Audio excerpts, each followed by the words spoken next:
Hello दोस्तों, आप सबका स्वागत है आपके अपने YouTube चैनल फिजिक्स दा में। और मैं हूं आपका दोस्त टीसी यानी कि तापस चैटर्जी।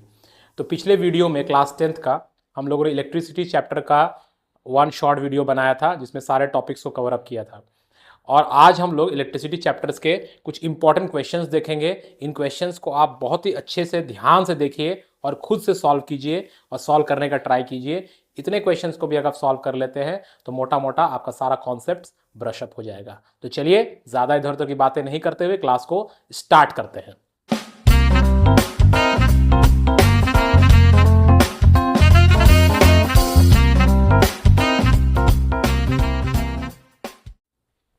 तो आज हमारा पहला क्वेश्चन होगा, फर्स्ट क्वेश्चन, कि मान लीजिए आपके पास एक सर्किट है, इस तरह का एक इलेक्ट्रिक सर्किट है जिसमें 4 रेजिस्टर्स लगे हुए हैं, ठीक है। और ये जाके एक बैटरी से कनेक्टेड है। ये हो गया मान लीजिए 4 ओम, ये हो गया 2 ओम, ये हो गया 3 ओम और ये हो गया 3 ओम, ठीक है। तो और यहां पे आ गया मान लीजिए 45 वोल्ट, ठीक है। तो पूछ रहा find the potential drop across 2 ohm resistor. तो इस सर्किट में एक 2 ओम का रजिस्टर आपको दिख रहा है, ये है 2 ओम का रजिस्टर। इस 2 ओम के रजिस्टर के अक्रॉस का हमें पोटेंशियल डिफरेंस फाइंड आउट करना है। तो ये कैसे बनेगा, चलिए। तो ये 4 ओम और ये 2 ओम ये दोनों सीरीज में है। तो सीरीज में है तो इसको सॉल्व कर लीजिए। कितना आ जाएगा इसका, दोनों का सीरीज का इक्विवेलेंट 6 ओम। और ये 3 और 3 ये भी सीरीज में है तो इसका भी हो जाएगा 6 ओम। तो 2 6 ओम आ गया, ठीक है। अब ये चला गया और सप्लाई से कनेक्ट हो गया जो कि है 45 वोल्ट। ये हो गया 45 वोल्ट, ठीक है। अब देखिए ये 6 और ये 6 ये दोनों पैरेलल में है तो हमारा इक्विवेलेंट रेजिस्टेंस कितना आ जाएगा दोस्तों, हमारा इक्विवेलेंट रेजिस्टेंस आ जाएगा 1 by R equivalent equal to 1 by 6 plus 1 by 6। तो आर इक्विवेलेंट आ जाएगा 3 ओम। इक्विवेलेंट रेजिस्टेंस कितना आ गया, 3 ओम आ गया, ठीक है। तो इसका मतलब इस पूरे सर्किट का ओवरऑल रेजिस्टेंस हमारा 3 ओम आया, सप्लाई 45 वोल्ट का है। तो इसका मतलब करंट कितना हो जाएगा, करंट हो जाएगा 45 वोल्ट जो कि सप्लाई वोल्टेज है, डिवाइड बाय ओवरऑल ये इक्विवेलेंट रेजिस्टेंस कितना आया, 3 ओम। सो ये हो जाएगा 15 एम्पियर। 15 एम्पियर का करंट फ्लो कर रहा है यहां से। इसका मतलब हो गया यहां से 15 एम्पियर का करंट फ्लो कर रहा है। अब ये 15 एम्पियर करंट यहां जाने के बाद डिवाइड होगा। अब यहां देखिए ये भी 6 ओम आया, ये भी 6 ओम आया, तो इक्वली डिवाइड हो जाएगा। इक्वली डिवाइड हो जाएगा मतलब इधर हो जाएगा 7.5 एम्पियर, इधर भी हो जाएगा 7.5 एम्पियर। क्लियर। अब ये 6 ओम कहां से आया था, ये दोनों का समेशन से आया था, मतलब इधर भी आपका जा रहा है 7.5 एम्पियर और इधर भी जा रहा है आपका 7.5 एम्पियर। क्लियर। हमें निकालना क्या था, find the potential drop across 2 ओम। तो 7.5 4 ओम से भी जाएगा, 7.5 2 ओम से भी जाएगा, 7.5 3 से भी जाएगा, 7.5 इस 3 से भी जाएगा, यहां मीट करके फिर से 15 बन जाएगा। मतलब यहां से कितना करंट पास हो रहा है, 7.5 एम्पियर।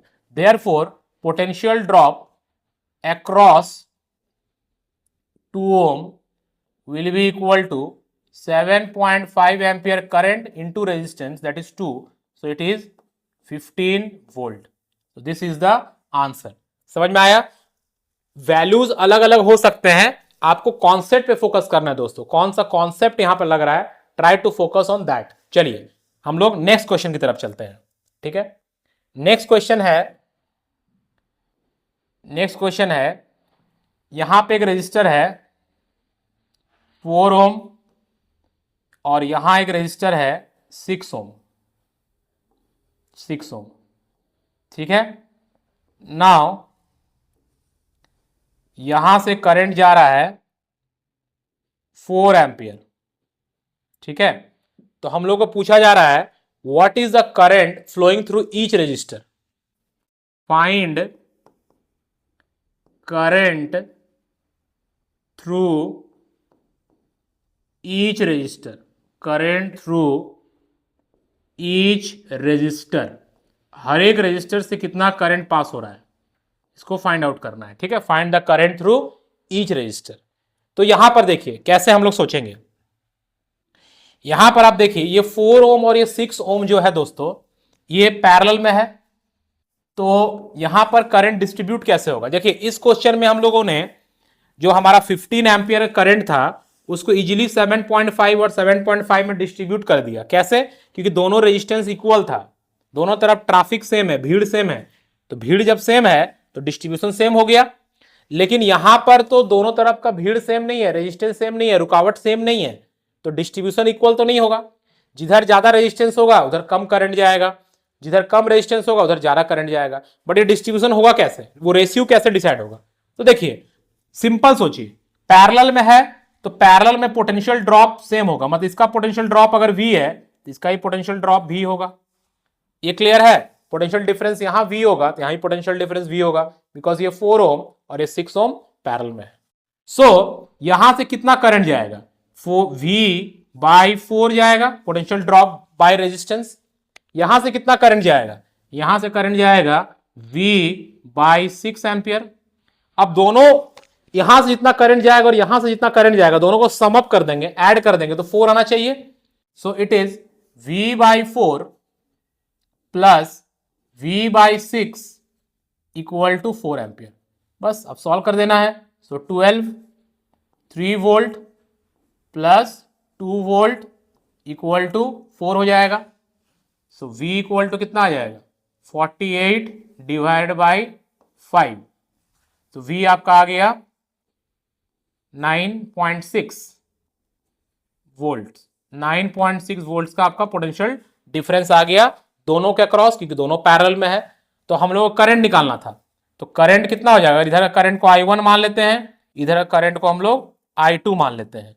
तो I1 कितना हो जाएगा, I1 हो जाएगा V/4, that is 9.6/4, that is 2.4 ampere. और I2 कितना होगा, तो I2 हो जाएगा V/6, 9.6/6, दैट इज 1.6 एम्पियर। दोनों को ऐड कीजिए, देखिए 4 एम्पियर भी आ जाएगा। सो इस टाइप का अगर क्वेश्चन आपको मिलता है तो सिंपली इसी तरह सॉल्व करना है। ठीक है, चलिए आगे बढ़ा जाए।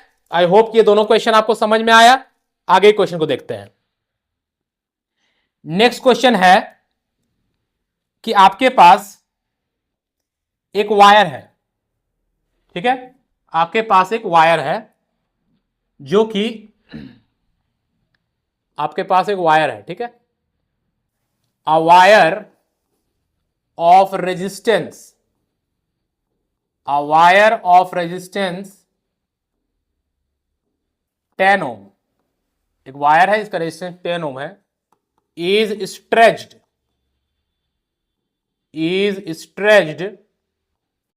टू डबल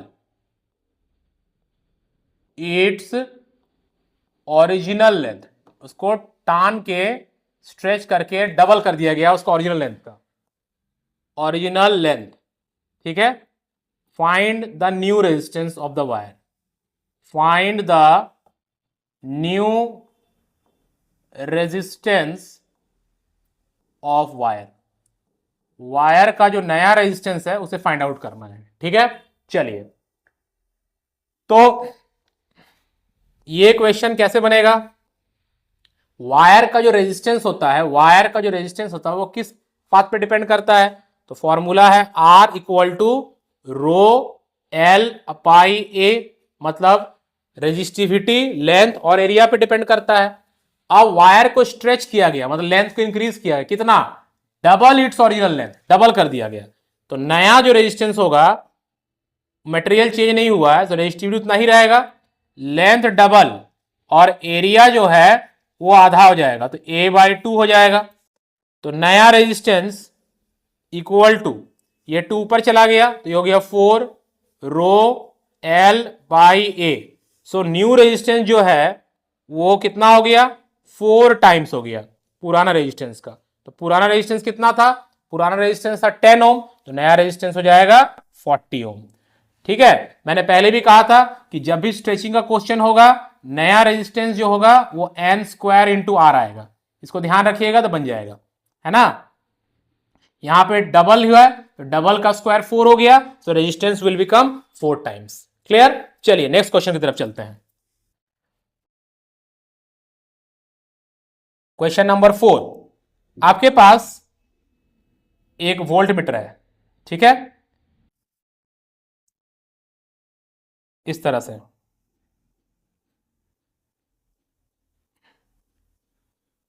एक वोल्ट मीटर दिया हुआ है,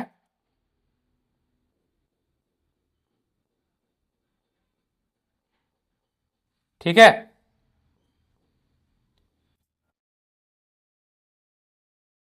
इस तरह से इसमें मार्किंग किया हुआ है, मार्किंग किया हुआ है, और यहां V लिखा हुआ है तो समझ जाएंगे वोल्ट मीटर है। और इसका जो निडल है वो यहां पर इंडिकेट कर रहा है, ठीक है। और एक हमारे पास एम मीटर है, एक एम मीटर भी है, ठीक है।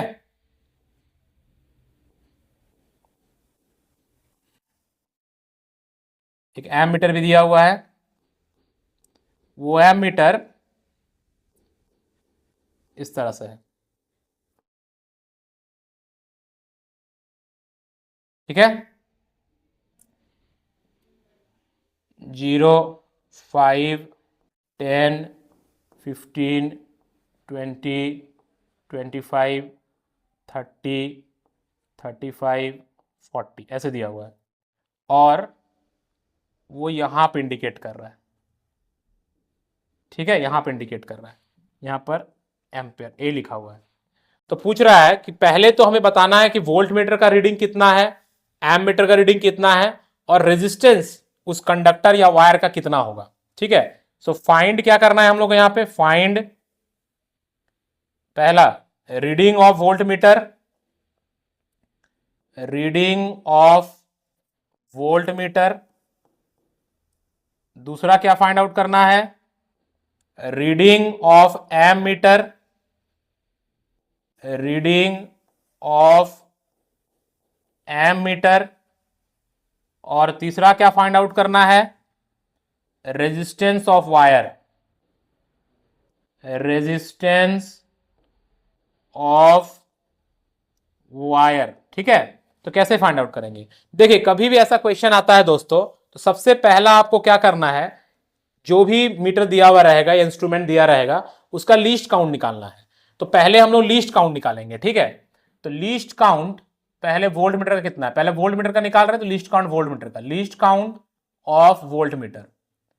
तो लीस्ट काउंट क्या होता है, लीस्ट काउंट जो होता है वो होता है सबसे छोटा वैल्यू जो इस इंस्ट्रूमेंट से हम लोग निकाल सकते हैं। तो सबसे छोटा वैल्यू क्या निकाल सकते हैं, कैसे फाइंड आउट करेंगे, देखिए यहां 0 है, यहां 10 है, यहां 10 है या 20 है, मतलब 10-10 का डिफरेंस दिया हुआ है। और 10 का डिफरेंस कितने मतलब मार्किंग्स हैं, जैसे यहां आप देखिए 1 2 3 4 5, आप 5 घर चलेंगे तो 10 वोल्ट आपका बढ़ेगा, है ना। 10, 1 2 3 4 5, 10 स्टेप चलेंगे तो 10-10 वोल्ट करके बढ़ रहा है। तो लीस्ट काउंट क्या हो जाएगा, एक जो हमारा ये मार्किंग है उसका जो वैल्यू होता है दैट इज लीस्ट काउंट। तो इसका मतलब लीस्ट काउंट कितना हो जाएगा, लीस्ट काउंट आपका हो जाएगा 5 घर में 10, तो एक घर में कितना हो जाएगा, 2 वोल्ट आ जाएगा। तो least count will be 2 volt, समझ में आया। 5 घर, 5 divisions, 5 division equal to 10 volt हो रहा है ना, तो 1 डिवीजन का वैल्यू क्या हो जाएगा, 1 डिवीजन का वैल्यू हो जाएगा 2 वोल्ट। एक डिवीजन का जो वैल्यू होता है वही लीस्ट काउंट कहलाता है दोस्तों, ठीक है। तो इसका आ गया लीस्ट काउंट 2 वोल्ट। तो इसका मतलब अगर ये 20 है तो ये 22 होगा, ये 24 होगा, ये 26 होगा। तो इसका मतलब वोल्ट मीटर का रीडिंग क्या हो जाएगा, 26 वोल्ट। तो वोल्ट मीटर का रीडिंग हो जाएगा, voltmeter reading is equal to 26 volt, ठीक है। अब आते हैं हम लोग एम मीटर का रीडिंग में। तो एम मीटर का रीडिंग क्या होगा दोस्तों, एम मीटर का भी पहले लीस्ट काउंट निकाल लीजिए। तो least count of ammeter, तो एमीटर का लीस्ट काउंट कितना होना चाहिए बताइए? तो एमीटर का लीस्ट काउंट हो जाएगा, यहां पे देखिए 5, यहां पे 5 हो रहा है ना, और 5 स्टेप्स आप चल रहे हैं तो 5 एम्पियर हो रहा है, मतलब 5 डिविजन इक्वल टू 5 एम्पियर, तो 1 डिवीजन इक्वल टू 1 एम्पियर हो जाएगा, तो इसका आ जाएगा 1 एम्पियर। ठीक है, इसका मतलब 35, 36, 37, 30, 30, 40, मतलब ये 36 बता रहा है। सो एम मीटर का रीडिंग हो जाएगा 36 एम्पियर। एम मीटर रीडिंग हो जाएगा, ammeter reading is equal to 36 ampere. और थर्ड पार्ट जो था कि सी पार्ट जो था इसका कि रीडिंग रेजिस्टेंस कितना है, तो रेजिस्टेंस आराम से निकल जाएगा, वोल्ट मीटर का रीडिंग बाय एम मीटर का रीडिंग। तो वोल्ट मीटर का रीडिंग कितना है 26 और एम मीटर का 36। इसको सॉल्व करिएगा, जो भी आंसर आएगा उतना ओम हो जाएगा इसका आंसर। तो आई होप ये कॉन्सेप्ट भी आपका क्लियर हो गया। हम लोग जो दे रहे हैं वैल्यूज अपने मन से ले रहे हैं, इसीलिए मे भी थोड़ा वैल्यू आपको लगे कि अटपटा सा आ रहा है, बट आपको यहां पर वैल्यूज पर कॉन्सेंट्रेट नहीं करना है दोस्तों, द आइडिया और कॉन्सेप्ट पे कॉन्सेंट्रेट करना है। तो इस टाइप के क्वेश्चंस भी बोर्ड में आते हैं, तो इस टाइप के क्वेश्चन पर आपको ध्यान देना है। ठीक है, चलिए नेक्स्ट क्वेश्चन की तरफ चलते हैं। नेक्स्ट क्वेश्चन हमारा होगा क्वेश्चन नंबर 5। तो क्वेश्चन नंबर 5 है हमारा 5। क्वेश्चन नंबर 5 है, a bulb of rating 60 watt, 200 volt is connected in parallel with another bulb of rating 100 watt, 200 volt. The bulbs are connected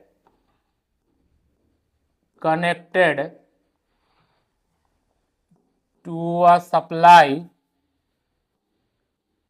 of 220 volt. Which bulb will fuse? कौन सा bulb fuse हो जाएगा, यह है question. चलिए देखते हैं, इंटरेस्टिंग क्वेश्चन है। तो देखिए बोला 2 बल्ब है ना, तो एक बल्ब ले लिए, दूसरा बल्ब है, दोनों को पैरेलल में लगाना है, लगा दिए, और इनको फिर एक सप्लाई से जोड़ना भी है, कितना वोल्ट का 220 वोल्ट का सप्लाई से जोड़ना है। चलिए ठीक है, इसका रेटिंग कितना है 60 वाट, 200 वोल्ट। इसका रेटिंग है 100 वाट, 200 वोल्ट। तो दोनों का पहले करंट रेटिंग निकाल लेते हैं। इसका नाम देते हैं ए, इसका नाम देते हैं बी। तो करंट रेटिंग ऑफ बल्ब ए क्या हो जाएगा, पावर को वोल्ट से डिवाइड करेंगे तो करंट निकल जाएगा, बिकॉज आप लोग जानते हैं कि power is equal to voltage into current होता है। तो करंट हो जाएगा 60 डिवाइड बाय 200, 60 डिवाइड बाय 200, तो 0.3 एम्पियर आ जाएगा, 0.3 एम्पियर। और बल्ब बी का करंट रेटिंग कितना होगा, तो बल्ब बी का हो जाएगा 100 divide by 200, that is 0.5 ampere हो गया। मतलब ये मैक्सिमम 0.3 एम्पियर करंट ले सकता है, ये 0.5 एम्पियर करंट ले सकता है। अब बोल रहा है कि कौन सा बल्ब फ्यूज हो जाएगा, तो ये हम लोग कैसे निकालेंगे, तो इसको निकालने के लिए हमें क्या करना होगा, हम लोग को पता करना होगा कितना करंट जा रहा है, तो उसके लिए हमें इसका रेजिस्टेंस चाहिए। तो बल्ब ए का जो रेजिस्टेंस है हम लोग निकाल सकते हैं, कैसे, क्योंकि P equal to V square by R भी एक फॉर्मूला होता है। तो रेजिस्टेंस को लिख सकते हैं वी स्क्वायर, मतलब 200 का square divided by power that is 60। तो ये आ जाएगा 200 इंटू 200 डिवाइड बाय 60, तो ये हो जाएगा 10 3 मतलब 2000 डिवाइड बाई 3, इतना ओम का आ गया। और आर बी कितना हो जाएगा, आर बी हो जाएगा 200 का स्क्वायर डिवाइडेड बाई 100, तो ये हो जाएगा 200 इंटू 200 डिवाइडेड बाई 100, तो ये आ गया आपका 400 ओम। इधर हो गया 400 ओम और इधर लगभग 666 आएगा। ठीक है, तो अब ये दोनों पैरेलल में हो गया। तो जब दोनों पैरेलल में है, दोनों का 220 वोल्ट सप्लाई मिल रहा है, तो करंट आई ए डैश अगर मानते हैं, कितना करंट जा रहा है इसके थ्रू, तो 220 डिवाइडेड बाई रेजिस्टेंस इसका है 200,000 बाई 3, तो 3 ऊपर चला जाएगा, तो लगभग यह आ जाएगा 66 बाई 200 मतलब 33 बाई 100, मतलब लगभग हो जाएगा 0.33 एम्पियर। 0.33 एम्पियर करंट इधर से जाएगा। और आई बी डैश कितना हो जाएगा, आई बी डैश हो जाएगा 220 डिवाइड बाई 400,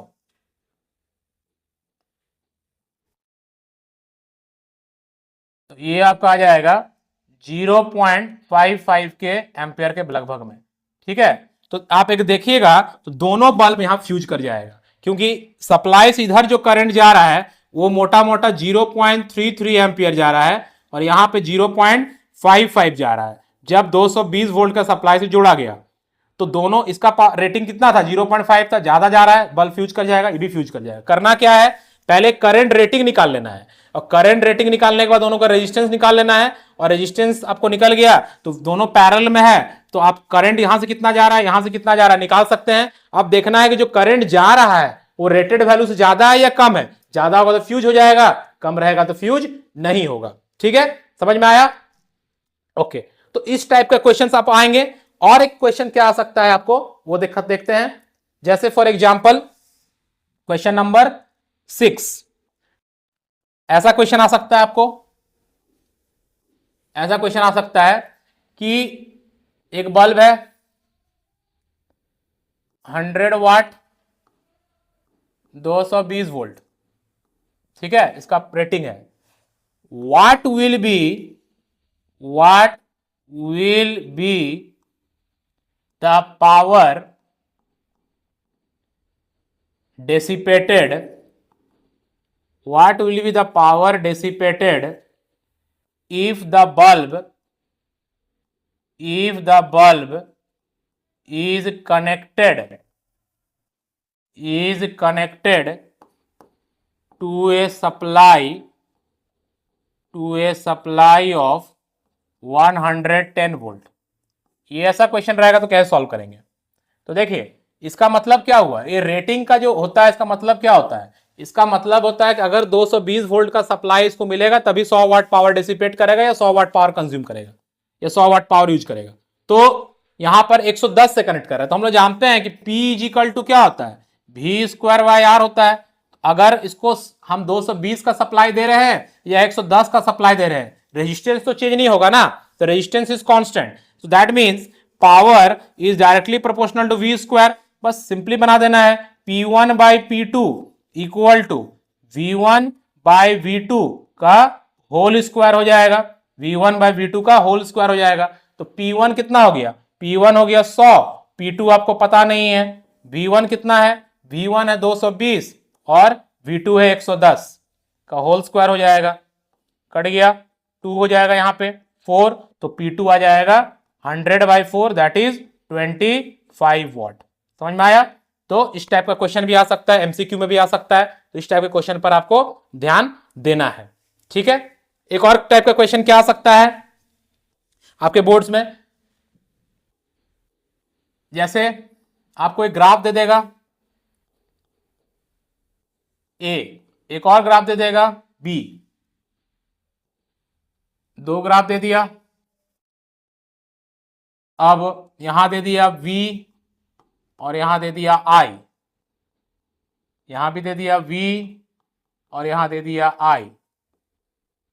और ऐसे एक ऐसे, ये हो गया पैरेलल और ये हो गया सीरीज। ठीक है, यहां पे ये हो गया सीरीज और ये हो गया पैरेलल। ठीक है दोस्तों, अब पूछ रहा है कि कौन सा ग्राफ सही है। तो देखिए कैसे बताएंगे, इसका लॉजिक क्या है, which graph is correct, which graph is correct, इसमें कौन सा ग्राफ सही है ये बताना है। ठीक है, विच ग्राफ इज करेक्ट। तो देखिए सॉरी, तो देखिए कैसे बताएंगे इसमें, पहले जान लीजिए कि आर सीरीज मतलब जब दो रेजिस्टर सीरीज में रहेगा तो उसका रेजिस्टेंस ज्यादा आएगा पैरेलल से। ठीक है, सीरीज में रेजिस्टेंस बढ़ता है, पैरेलल में रेजिस्टेंस घटता है। अब देखिए हम लोग जानते हैं कि अगर V यहां है और I यहां है तो जो स्लोप होता है किसी भी स्ट्रेट लाइन का वो y axis by x axis का रेशियो होता है। तो V बाय I का रेशियो होगा, मतलब इसका स्लोप ही हमको रेजिस्टेंस का वैल्यू दे देगा। तो यहां पर देखिए इसका स्लोप ज्यादा है क्योंकि ज्यादा एंगल बना रहा है, इसका स्लोप कम है क्योंकि कम एंगल बना रहा है। तो इसका मतलब ये वाला का रेजिस्टेंस ज्यादा है, इसका रेजिस्टेंस कम है, मतलब ये ग्राफ गलत है, पैरेलल का रेजिस्टेंस ज्यादा आ जा रहा है जबकि सीरीज का रेजिस्टेंस ज्यादा आना चाहिए। अब आप आते हैं यहां पर इसका स्लोप ज्यादा है, एंगल ज्यादा, स्लोप ज्यादा, तो इसका रेजिस्टेंस ज्यादा मतलब सीरीज का रेजिस्टेंस ज्यादा, तो सीरीज का रेजिस्टेंस ज्यादा होना चाहिए पैरेलल से। That means graph B is correct, graph B is correct. So ये हो गया आपका करेक्ट आंसर। ठीक है, बात समझ में आया। तो इस टाइप के क्वेश्चन भी आपका ग्राफिकल क्वेश्चन भी रहता है, उस पर भी आपको ध्यान देना है। ग्राफ से भी बहुत सारे क्वेश्चंस आपको बोर्ड एग्जाम में मिल सकते हैं। ठीक है, तो इसी टाइप के क्वेश्चंस आपको बनाने हैं, और भी बहुत सारे क्वेश्चंस हैं। अगर आप प्रैक्टिस कर रहे हैं और वैरायटी इसी टाइप का रहेगा, इसी सब क्वेश्चंस को इधर उधर थोड़ा बहुत चेंज करेगा।